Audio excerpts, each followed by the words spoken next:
nothing worse. On behalf of the First Lady, myself, and 340 million Americans, our hearts are shattered alongside yours, and our prayers are with you now and in the days to come. We'll be working very, very diligently in the days to come. We're here for you to wipe away the tears, and differences between Americans fade to nothing compared to the bonds of affection and loyalty that unite us all, both as Americans and even as nations.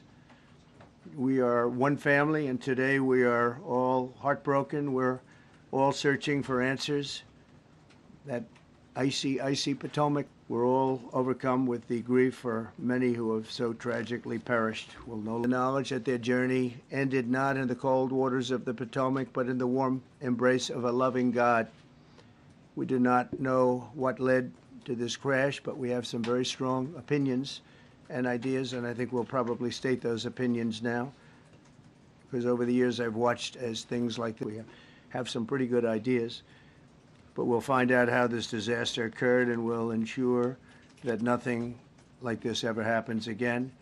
The FAA and the NTSB and the U.S. military will be carrying out a systematic and comprehensive investigation. Our new Secretary of Transportation, it happened. It's a rough one.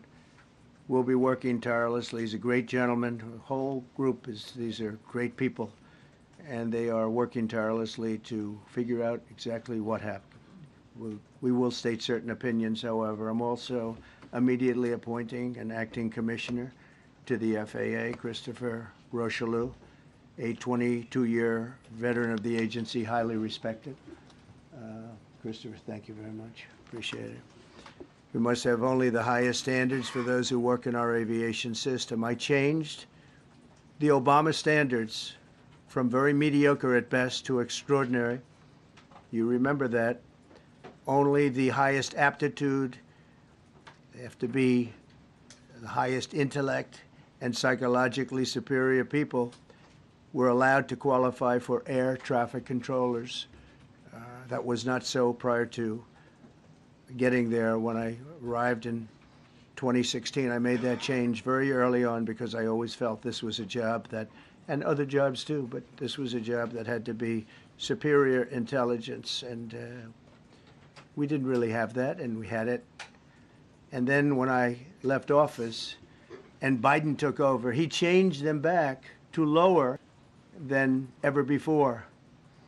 I put safety first. Obama, Biden, and the Democrats put policy first. And they put politics at a level that nobody's ever seen, because this was the lowest level. Their policy was horrible, and their politics was even worse. So as you know, last week, long before the crash, I signed an executive order restoring our highest standards for air traffic controllers and other important jobs throughout the country. So it was very interesting. About a week ago, almost upon entering office, I signed something last week that was an executive order, very powerful, on restoring the highest standards of air traffic controllers and others, by the way. Then my administration will set the highest possible bar for aviation safety. We have to have our smartest people. It doesn't matter what they look like, how they speak, who they are. It matters intellect, talent, the word talent. They have to be talented, naturally talented geniuses. You can't have regular people doing that job. They won't be able to do it. But we'll restore faith in American air travel. I'll have more to say about that. I do want to point out that various articles that appeared prior to my entering office, and here's one. The FAA's diversity push includes focus on hiring people with severe intellectual and psychiatric disabilities. That is amazing. And then it says FAA says people with severe disabilities are most underrepresented, and they want them, they can be air traffic controllers. I don't think so. This was in January 14th, so that was a week before I entered office. They put a big push to put diversity into the FAA's program.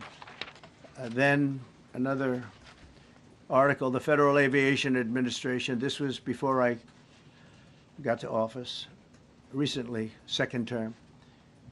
the FAA is actively recruiting workers who suffer severe intellectual disabilities, psychiatric problems, and other mental and physical conditions under a diversity and inclusion hiring initiative spelled out on the agency's website. Can you imagine? These are people that are, I mean, actually their lives are shortened because of the stress that they have.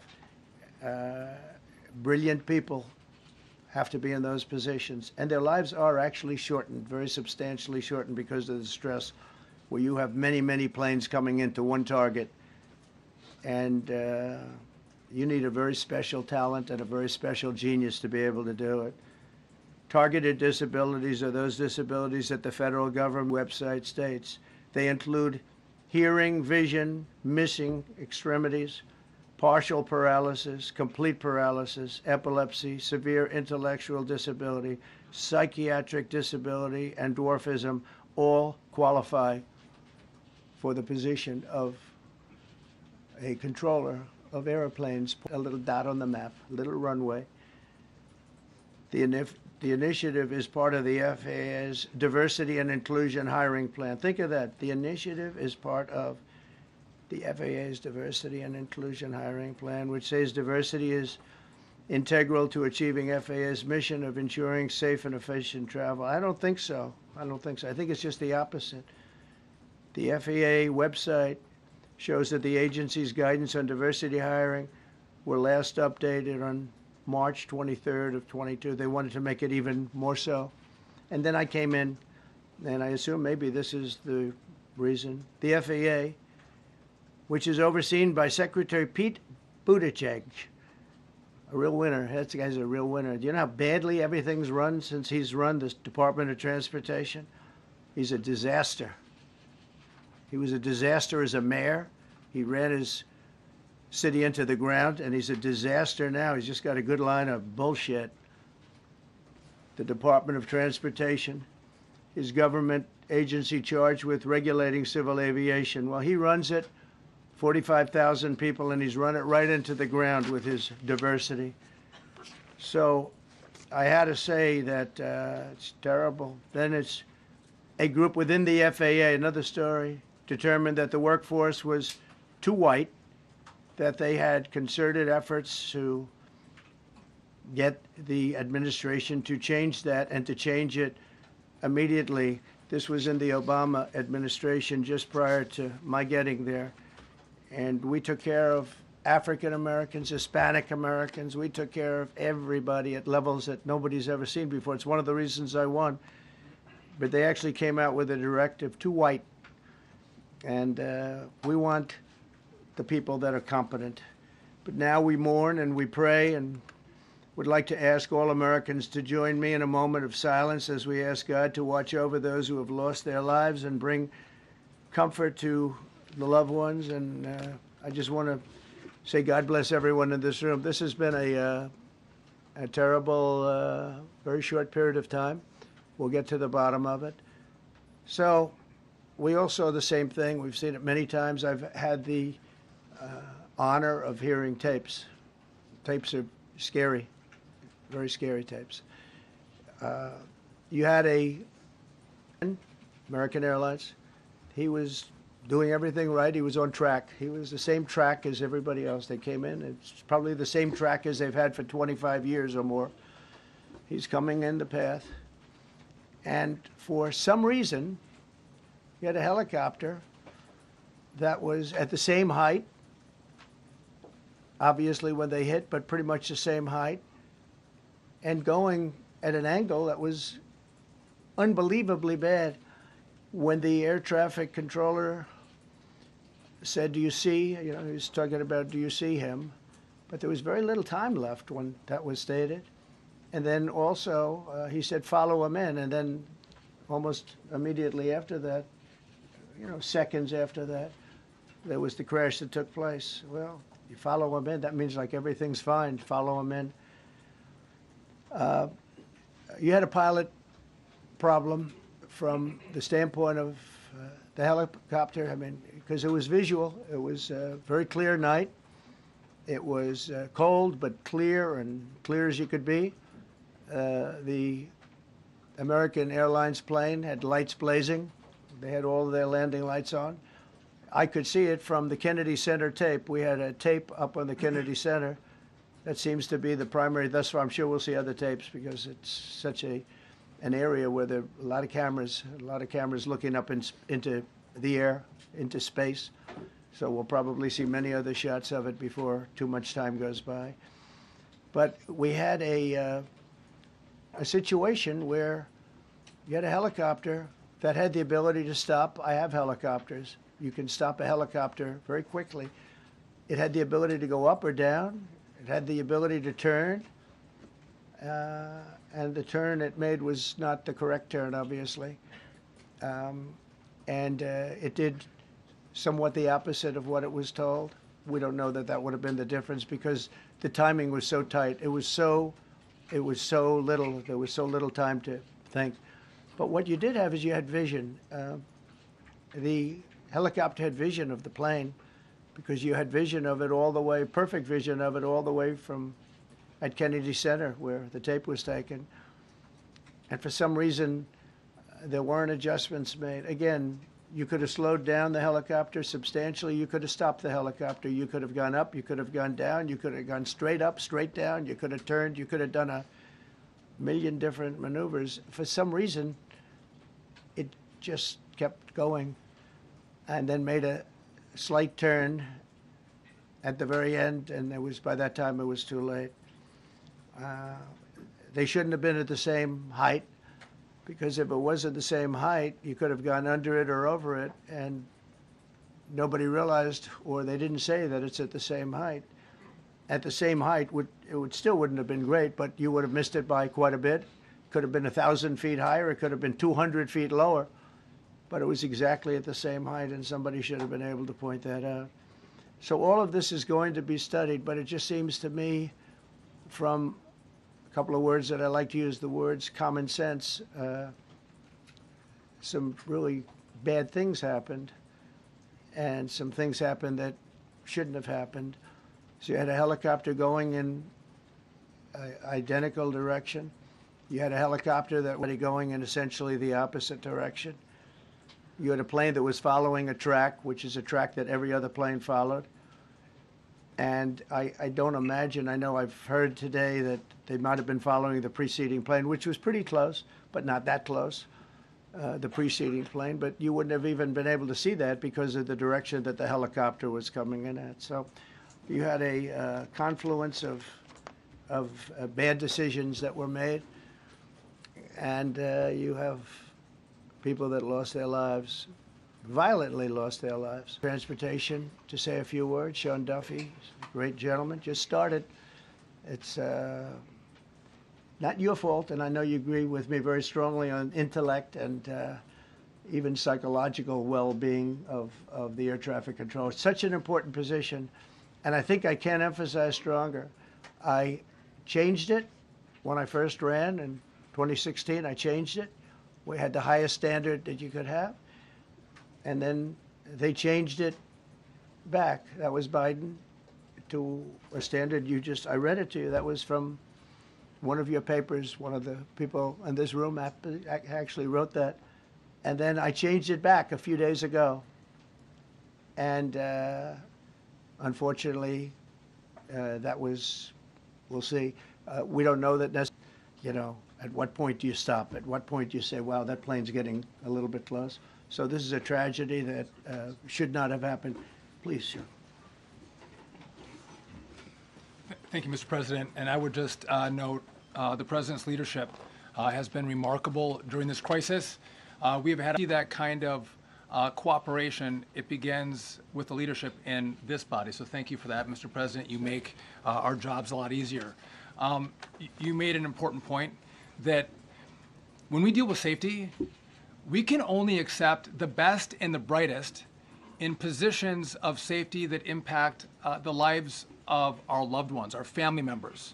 And I think you make a really important point on that, Mr. President. That moment, and extend my condolences to the families of the loved ones. We commit to them that we are going to get to the bottom of this investigation, not in 3 years, not in 4 years, but as quickly as possible. with the NTSB, who is here today, as well as the FAA. What happened yesterday shouldn't have happened. It should not have happened. And when Americans take off in airplanes, not accept excuses.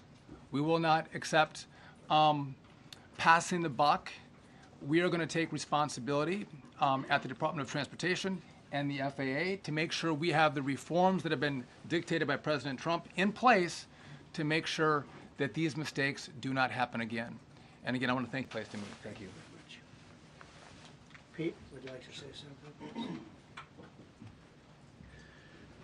Well, thank you, Mr. President.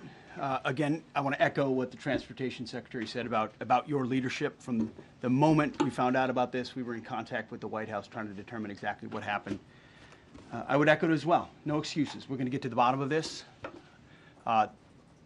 We first and foremost, from the Defense Department, want to pass our condolences to the 64 souls and their families that were affected by this. Never should happen. And certainly the 3 service members, the 3 soldiers, a young captain, Staff Sergeant W2, Chief Warrant Officer, on a routine annual retraining of night flights on a standard corridor for a continuity of government mission. The military does dangerous things. It does routine things on the regular basis. Tragically, last night, a mistake was made. And I think the president is right. There was some sort of an elevation issue that we have immediately begun investigating at the DoD and Army level. Army CID is on the ground investigating. Top-tier aviation assets inside the DoD are investigating, sir, to get to the bottom of it so that it does not happen again, because it's absolutely unacceptable. But I want to echo what the Transportation Secretary and you, Mr. President, said, because it pertains to the DoD as well. We will have the best and brightest in every position possible. As you said in your inaugural, it is colorblind and merit-based. The best leaders possible, whether it's flying Black Hawks and flying airplanes, leading platoons, or in government. The era of DEI is gone at the Defense Department, and we need the best and brightest, whether it's in our air traffic control or whether leadership and courage on that, sir, and we'll stand by you on it. Thank you. Very much. JD, please. Well, thank you, Mr. President, for your leadership. I just want to reemphasize something the President said, and you've heard from the Secretary of Transportation and of Defense. There really was a whole of government response. We were all on the phone. We were all communicating yesterday, trying to get to the bottom of this immediately, but also try to communicate with the American people about what happened. Hiring, it means, on the one hand, you're not getting the best people in government, but on the other hand, it puts stresses on the people who are already there. And I think that is a core part of what President Trump is going to bring and has already brought to Washington, D.C. is we want to hire the best people because we want the best people at air traffic control, and we want to make sure we have enough people at air traffic control who are actually competent to do the job. If you go back to just some of the headlines over the past 10 years, you have many hundreds of people of their skin. That policy ends under Donald Trump's leadership because safety is the first priority of our aviation industry. Thank you, Mr. President. Mr. President, on DEI and the claims that you've made, are you saying of diversity hiring, and what evidence have you seen to support these claims? It just could have been. We have a high standard. We've had a much higher standard than anybody else. And there are things where you have to go by brain power, you have to go by psychological quality, and psychological quality is a very important element of it. These are various very powerful tests that we put to use, and they were terminated by Biden, and Biden went by a standard that's the exact opposite. So we don't know, but we do know that you had 2 planes at the same. You had a helicopter and a plane. That shouldn't have happened, and we'll see. We're going to look into that, and we're going to see. But certainly for an air traffic controller, we want the brightest, and that's what we're going to have. Yeah. Yeah, please, go ahead. Mr. President, you mentioned at the top of the briefing that there were several Russian nationals on the flight. Yes. Will the U.S. government be willing to facilitate the transfer of their remains, considering Yes, we the will. fact there is no direct air travel between the 2 countries? We've already been in contact with Russia, and the answer is yes, we will facilitate. Yes. Please, go ahead. Thank you, Mr. President. The situation in the Democratic Republic of the Congo is getting worse, even though President John Lorenzo has been mediating the conflict between Rwanda and the Democratic Republic of the Congo because he wants to bring peace and stability. The situation is really bad right now. I want to hear from Ms. President if you have any plan in the future to bring peace in the Well, you're Democratic asking me a Republic question of the about Congo. Rwanda, and it is a very serious problem, I agree, but I don't think it's appropriate right now to talk about it, but it is a very serious problem. We don't even yet know the names of the 67 people who were killed, and you are blaming Democrats and DEI policies and air traffic control and seemingly the member of the U.S. military who was flying that Black Hawk helicopter. Don't you think you're getting ahead of the investigation right now? No, I don't think so at all. I don't think with the names of the people, you mean the names of the people that are on the plane? You think that's going to make a difference? Does it comfort their families They to are hear you a blaming group of DEI people that have policies? lost their lives.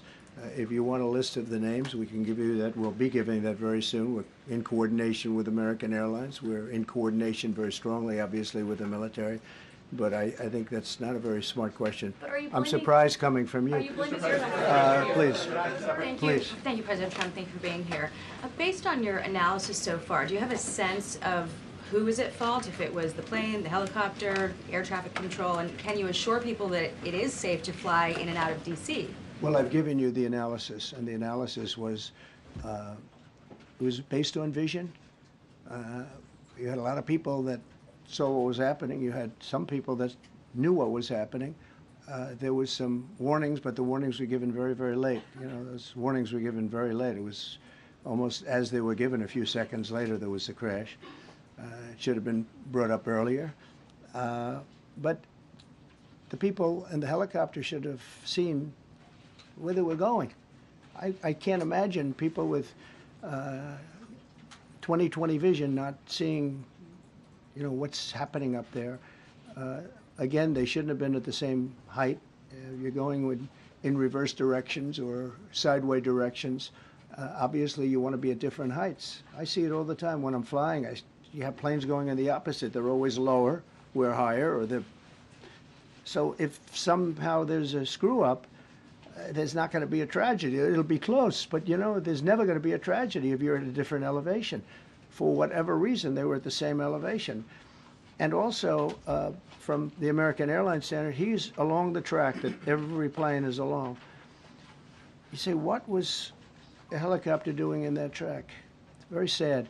But visually, somebody should have been able to see and taken that helicopter out of play. And they should have been at a different height. Thank you, sir. You mentioned the Russians that were on board that plane. What other nationalities were on board that passenger There were a jet? couple of others. We're going to be announcing it in about an hour. We have some very specific information. We're calling the countries. We've spoken to most of them, but there were some other countries represented. Mr. President, have you spoken to President Putin? I have not, no. Mr. President, on your executive Not about this. on your executive order, you've already issued an executive order you say will restore aviation safety. Right. This crash happened after that. Was the executive order successful, and what more needs to change to keep people safe? Well, you know, we issued it 3 days ago, and we're in the process of making those changes. This is something that should have been done a long time ago. Actually, my original order should have never been changed, and I think maybe you wouldn't have had this problem. Maybe. Yeah, please, go Yes, ahead. thank you. We see like everyday life that very often those diversity hires cause sometimes issues, as you just mentioned. So what plan do you have? Are we going to see some fire? Are you going to fire some of those diversity hire in the federal government? What plan do you have? I would say the answer is yes. If we find that people aren't mentally competent, you see the language. The language is put out by them. And if you see that, I'm not going to bore you by reading it again, but these are not people that should be doing this particular job. They'd be very good for certain jobs, but not people that should be doing this particular job. Mr. President, you have today blamed the diversity elements, but then told us that you weren't sure that the controllers made any mistake. You then said perhaps the helicopter pilots were the ones who made the mistake. It's all under investigation. I understand that. That's why I'm trying to figure out how you can come to the conclusion right now that diversity had something to do with this crash. Because I have common sense, okay? And unfortunately, a lot of people don't. We want brilliant people doing this. This is a major chess game. at the highest level. It's coming in during a short period of time, and they're all coming in different directions. And you're dealing with very high-level computer work and very complex computers. And one of the other things I will tell you is that the systems that were built, I was going to rebuild the entire system, and then we had an election that didn't turn out the way it should have. But they didn't build the systems properly. They spent a lot of money renovating a system, spending much more money than they would have computerized systems.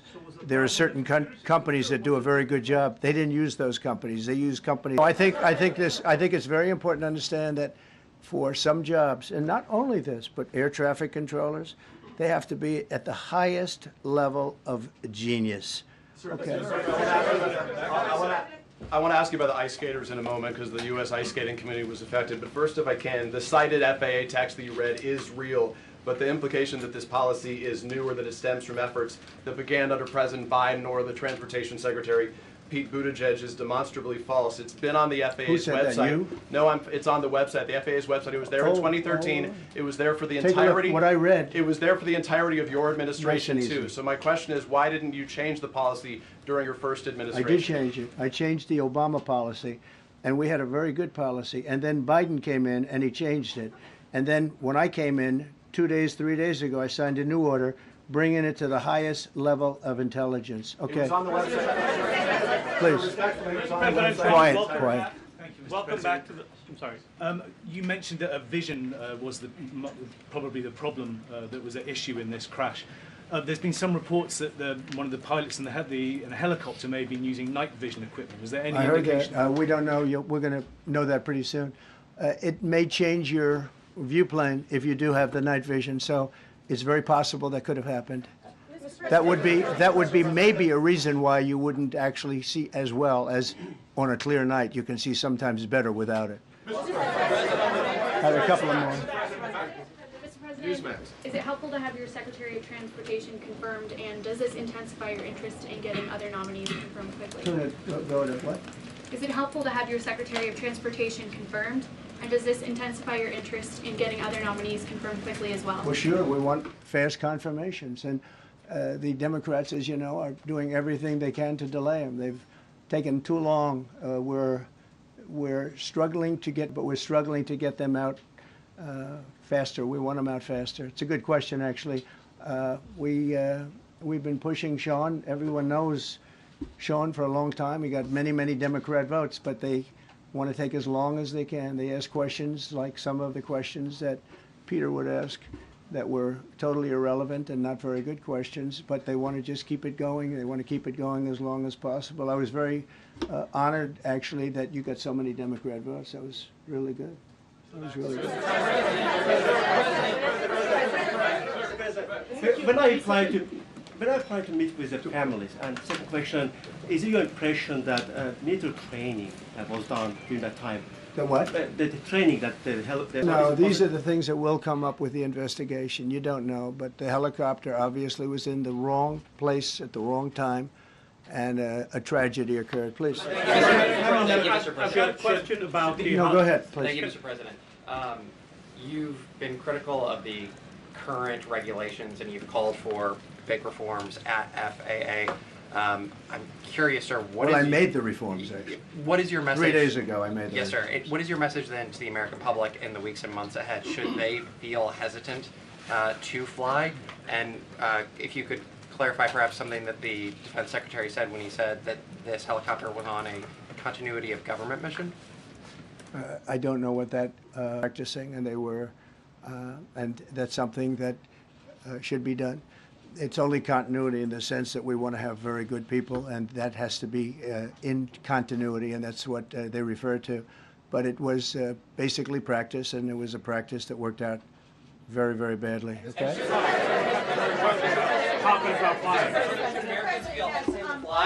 his question, the first question, should people be hesitant to fly right now? No, not at all. I've not hesitated to fly. This is something that it's been many years that something like this has happened, and the collision is just something that we don't expect ever to happen again. We are going to have the highest level people. We've already hired some of the people that you've already hired for that position long before we knew about this. I mean, long before. From the time I came in, we started going out and getting the best people because I said it's not appropriate what they're doing. I think it's a tremendous mistake. You know, they like to do things and they like to take them too far, and this is sometimes what ends up happening. Now, with that, I'm not blaming the controller. I'm saying there are things that you could question, like the height of the helicopter, the height of the plane being at the same level and going in opposite directions. It's not a positive. But no, we're already hiring people. No, flying is very safe.